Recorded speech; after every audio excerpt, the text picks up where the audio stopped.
I have a very interesting guitar here. You can see it has a lot of carving on it. This is kind of a Frankenstrat, and this is my friend Peter Johans from the Peter Johan Band. I'll put a link in the description to his webpage. Check out his band. He's from the Lehigh Valley area of Pennsylvania.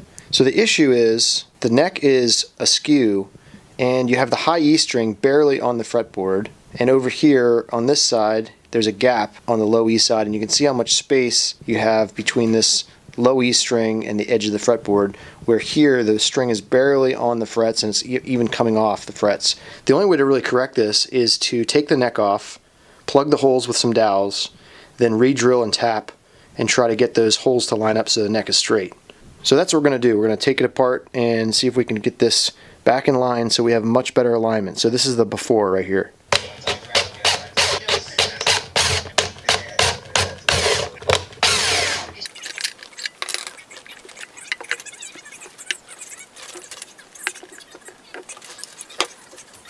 So looking closer, what I did is I put these 3 screws back in, and I found I was able to get it lined up with those 3 screws in there, and I have a shim in here to make sure that the neck is centered and the strings look good.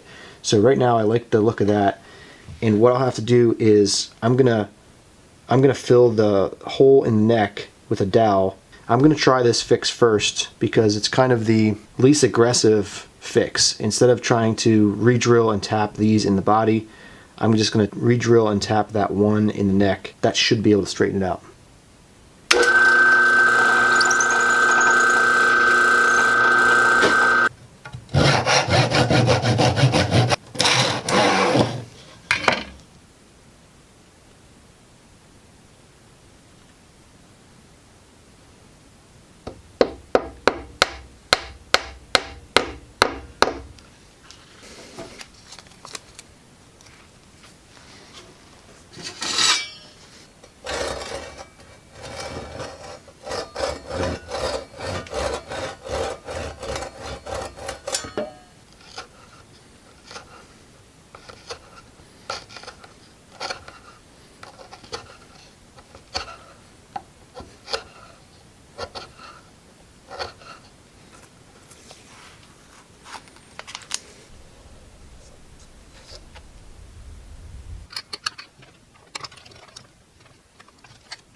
Okay, the strings are all back on it, and it's all lined up. I got it nice and straight.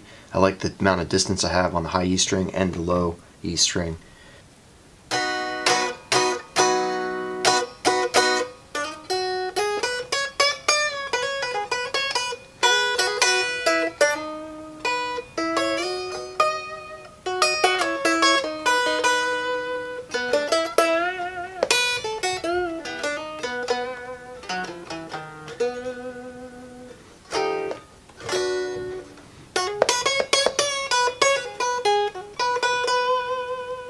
So that feels good. I have plenty of room for that high E string. It's not going to be falling off the fretboard now. Alright, I'm happy how it turned out. I'm going to give it back to Pete, and I'll put a link in the description to his band page, so check his band out. And thanks for watching. Take care. See ya.